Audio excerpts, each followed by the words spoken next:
അങ്ങനെ ഫൈനലി ഞാൻ സാമ്പാർ റെസിപ്പിയുമായി വന്നിരിക്കുന്നു. ആദ്യമേ ഒരു പാൻ എടുക്കുക, അതിനകത്തൊരു 1/2 ടേബിൾ സ്പൂൺ എണ്ണ ഒഴിച്ച് ചൂടാക്കുക.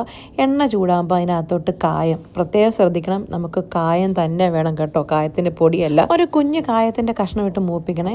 അത് മൂത്ത് വരുമ്പോഴത്തേന് അതിനകത്തോട്ട് 2.5 ടേബിൾ സ്പൂൺ ഉഴുന്ന്, ഒരു 2 ടേബിൾ സ്പൂൺ മല്ലിയുടെ പൊടിയല്ല കേട്ടോ, ഞാനിതിനൊന്നും പൊടി ചേർക്കാറില്ല, മല്ലി തന്നെ വേണം, മല്ലി.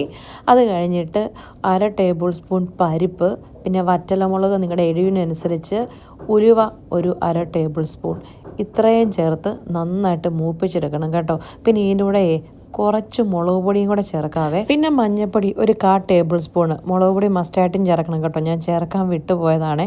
ഇതെല്ലാം കൂടെ നന്നായിട്ട് മൂപ്പിച്ച് മാറ്റി വെക്കണം. പിന്നെ ഒരു കുക്കറെടുത്ത് കുറച്ച് പരിപ്പ്, ഒരു 1/4 കപ്പ് മതി, കഴുകി കുക്കറിൽ വേവിക്കാൻ വെക്കുക. ആ സമയം കൊണ്ട് നമുക്ക് പച്ചക്കറിയുടെ പരിപാടിയിലേക്ക് പോകാം. ഇത് ഞാൻ ശരിക്കും ബ്രേക്ക്ഫാസ്റ്റ് ഉണ്ടാക്കുന്ന സാമ്പാർ ആയതുകൊണ്ട് പച്ചക്കറി അധികം ചേർത്തിട്ടില്ലേ. നിങ്ങൾക്ക് പച്ചക്കറി വേണമെങ്കിൽ നിങ്ങൾക്ക് ഇഷ്ടമുള്ള എല്ലാ പച്ചക്കറിയും ചേർക്കാം. ഞാൻ കുറച്ച് പൊട്ടറ്റോയും ക്യാരറ്റും ഉരുളക്കിഴങ്ങും അത് രണ്ടും ഒന്നാണല്ലോ, സവോളയും ഒക്കെ ചേർത്തിട്ടുള്ളൂ. അത് ചെറുതായിട്ടരിഞ്ഞ് വെള്ളവും ചേർത്ത് കുറച്ച് സോൾട്ടും ചേർത്ത് അതിനകത്ത് ഇച്ചിരി മഞ്ഞൾപ്പൊടി, ഈ വിഷാംശമൊക്കെ പോകാൻ നല്ലതല്ലേ, മഞ്ഞൾപ്പൊടിയും ചേർത്തിട്ട് കുക്കർ വേവിക്കാൻ വെക്കണം. വിസിൽ വെക്കൊന്നും വേണ്ട, അത് തന്നെ വെന്തോളും. ഇനി നമ്മൾ ചൂടാക്കി വെച്ച പൊടിയില്ലേ, അതൊരു മിക്സിയുടെ ജാറിനകത്തിട്ട് അരച്ചെടുക്കാവേ. അതിൽ നിന്നൊരു 4 ടേബിൾ സ്പൂൺ സാമ്പാർ പൊടി എടുത്ത് നമ്മുടെ സാമ്പാർ കഷ്ണത്തിനകത്തിട്ട് അതിനകത്തിട്ട് കുറച്ച് കരിവേപ്പിലയും കൂടി ഇട്ട് അടച്ച് പിന്നെയും വേവിക്കാൻ വെക്കാം കേട്ടോ. നിങ്ങൾക്ക് പൊടി നിങ്ങളുടെ കൊഴുപ്പിനനുസരിച്ച് ചേർക്കാവേ.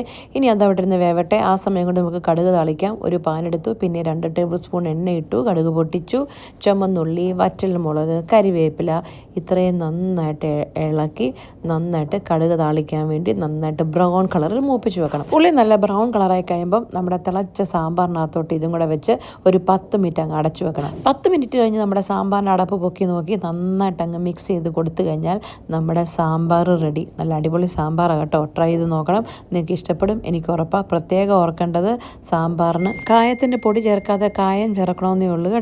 അപ്പോൾ ശരി, എന്നാൽ പോയേച്ചും വരാം.